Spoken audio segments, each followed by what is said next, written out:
नमस्कार, मैं नंदिनी नागर। हमारे दर्शकों को याद होगा कि कुछ दिनों पहले हमने एक स्टाम्प चोरी से जुड़ा मामला आपके सामने उजागर किया था, जो कि बहुप्रसिद्ध जेपी कॉर्पोरेट ग्रुप से जुड़ा मामला था।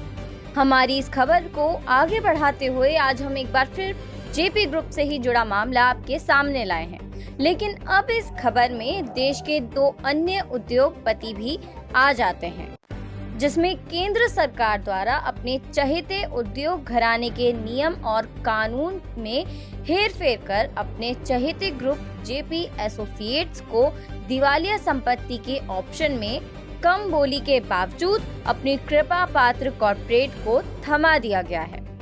अब मामला माननीय सुप्रीम कोर्ट पहुंच गया है।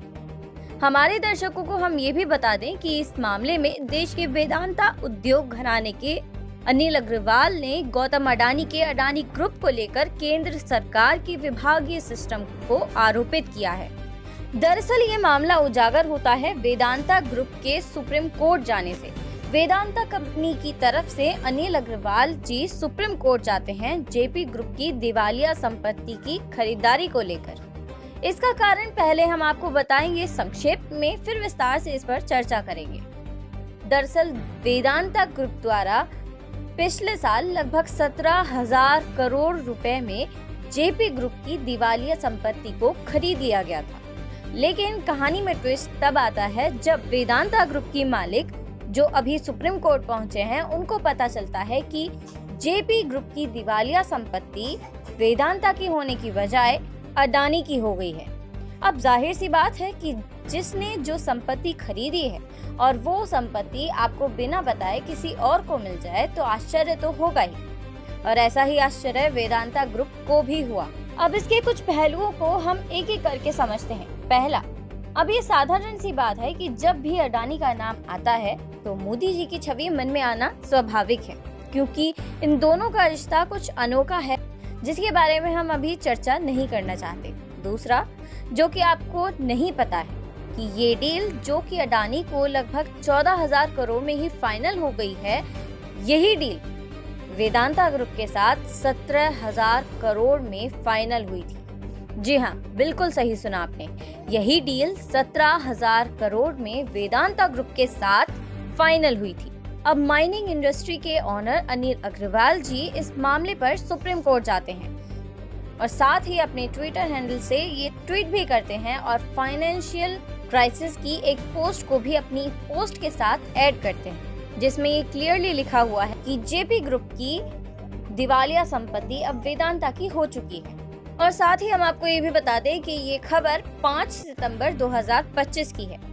अब इस खबर के बारे में हम आपको विस्तार से बताएंगे, लेकिन उससे पहले हमारा आपसे यह अनुरोध है कि हमारी इस खबर को अंत तक देखें, पूरा देखें, क्योंकि हम अपने संवैधानिक कर्तव्यों का पालन करते हुए सच्ची और निष्पक्ष पत्रकारिता करते हैं। अगर आप हमारा सहयोग करना चाहते हैं तो ज्यादा कुछ नहीं करना, आपको केवल हमारी खबर को शेयर करना है, लाइक करना है, कमेंट करना है और साथ ही सब्सक्राइब के बटन पर क्लिक करके बेल आइकन प्रेस करना है। तो चलिए लौटते हैं अब अपनी खबर पर। जयप्रकाश एसोसिएट्स, जिसे जेपी ग्रुप के नाम से जाना जाता है, ये 1995 में बनी एक कंपनी है। इसके अंतर्गत real estate, cement, power plant, Delhi Noida express highway जैसे काफी सारे प्रोजेक्ट्स, इंफ्रास्ट्रक्चर्स इसके द्वारा बनाए जाते हैं। 2010 के बाद इस ग्रुप पर फाइनेंशियल क्राइसिस बढ़ने लगी, यानी इसके द्वारा जो लोन लिए गए थे उनका प्रेशर अब इन पर बढ़ने लगा था, जिसके कारण जेपी ग्रुप के काफी सारे प्रोजेक्ट्स अटकने लगे थे।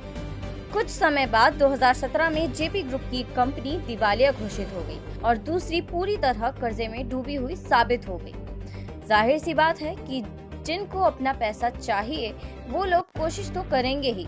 ऐसी ही कोशिश आईसीआईसीआई बैंक ने भी की। 2024 में आईसीआईसीआई बैंक ने इलाहाबाद हाई कोर्ट की एनसीएलटी यानी national company law tribunal bench के अंतर्गत शिकायत की और कहा कि जेपी की लॉस हो रही कंपनी को दिवालिया घोषित किया जाए, जिससे इनकी कंपनी और इनके प्रोजेक्ट्स को बेच सकें और जिसका पैसा मिलना है उनको उनका पैसा मिल सके। फिर कॉर्पोरेट इंसॉल्वेंसी रेजोल्यूशन के तहत ये प्रक्रिया शुरू होती है कि इनके प्रोजेक्ट्स को बेचा जाए और जिनका पैसा देना है उनको उनका पैसा दिया जाए। प्रक्रिया चलती है और मार्च 2025 में invitation expression of interest process शुरू होता है, यानी कौन इस कंपनी को खरीदना चाहता है, और इस कंपनी को खरीदने में लगभग 25 से 28 कंपनियां अपना इंटरेस्ट दिखाती हैं, जिनमें अडानी, वेदांता, जिंदल पावर, डायमिया भारत जैसी कंपनियां शामिल थी। पूरी प्रक्रिया शुरू होती है और अक्टूबर 2025 तक इस प्रोसेस में 2 कंपनियां बचती हैं, अडानी और वेदांता। अब बोली लगती है और वेदांता ग्रुप इस बोली में जीत जाता है और साथ ही ये हेडलाइन भी आ जाती है कि जेपी कॉर्पोरेट्स की दिवालिया संपत्ति अब वेदांता की हो चुकी है और ये तय हो जाता है कि जो 17,000 करोड़ इस कंपनी को बेचकर आएंगे उनसे जेपी ग्रुप अपना कर्ज उतारेगा और जेपी ग्रुप के रुके हुए प्रोजेक्ट्स को वेदांता ग्रुप पूरा करेगा, जैसे फैलो Jaypee international city, Jaypee greens जैसे प्रोजेक्ट्स। लेकिन कहानी में मोड़ आना भी बाकी था।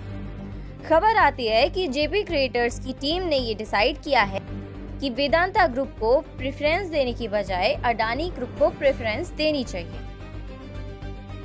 और होता भी ऐसा ही है कि जेपी की दिवालिया संपत्ति वेदांता की नहीं बल्कि अडानी की हो जाती है, क्योंकि जेपी क्रिएटर्स की टीम को वेदांता के 17,000 करोड़ की बजाय अडानी के 14,000 करोड़ में प्रॉफिट नजर आता है। आप भी चौंक गए ना? अब इस पूरे मामले के बाद वेदांता के अनिल अग्रवाल पहुंचते हैं NCLT के पास, लेकिन वहां उनकी सुनवाई नहीं होती है और मामले को रद्द कर दिया जाता है। क्यों? क्योंकि उन पर अडानी का प्रेशर होता है। लेकिन वेदांता ग्रुप इतने पर शांत नहीं बैठता है और NCLAT के पास जाता है और पूछता है कि आखिर ये कैसे हो सकता है कि हमारा अमाउंट ज्यादा होने के बावजूद ये कंपनी हमें नहीं मिलती बल्कि अडानी को मिल जाती है, जिसका अमाउंट हमसे काफी कम होता है। और यहाँ सामने आता है असली खेल। सरल भाषा में आपको समझाएं तो अडानी ग्रुप जेपी ग्रुप की बेकाऊ संपत्ति को 14,000 करोड़ में खरीदने के लिए फाइनल करता है और वेदांता ग्रुप 17,000 करोड़ में जेपी ग्रुप की दिवालिया संपत्ति को खरीदने के लिए राजी होता है। लेकिन मामला अटकता है एडवांस अमाउंट और टोटल अमाउंट टाइम ड्यूरेशन पर, यानी एडवांस अमाउंट जो कि शुरुआत में दिया जाता है और ये अमाउंट जो शुरुआत में दिया जाता है खरीदार द्वारा, और ये अमाउंट अडानी द्वारा बताया गया था लगभग 6,000 करोड़ और वेदांता द्वारा बताया गया था लगभग 4,000 करोड़। अब आते हैं टोटल अमाउंट ड्यूरेशन पर, यानी कितने टाइम में आप सारा अमाउंट क्लियर करें। और इसका टाइम ड्यूरेशन वेदांता ने लगभग 5 से 6 साल बताया और अडानी ने लगभग 2 से 2.5 साल।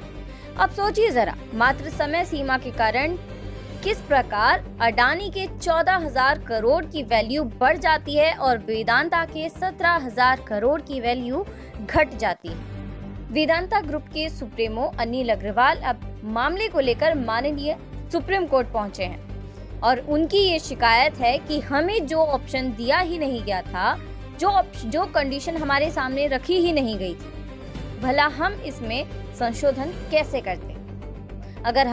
अगर हमारे सामने भी एक कंडीशन रखी जाती तो हम भी इसमें अपना अमाउंट ज्यादा करते या फिर टाइम ड्यूरेशन कम करते, लेकिन सिचुएशन प्लस ऑप्शन हमारे सामने रखे ही नहीं गए थे।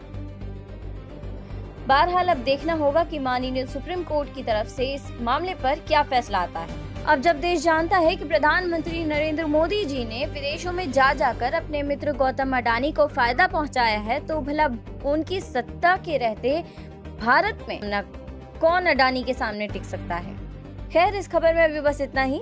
शुरुआत में हमने आपसे अनुरोध किया था कि हमारे चैनल को सब्सक्राइब कीजिए, खबर को शेयर कीजिए, लाइक कीजिए, अपने विचार सुझाव कमेंट जरूर कीजिए।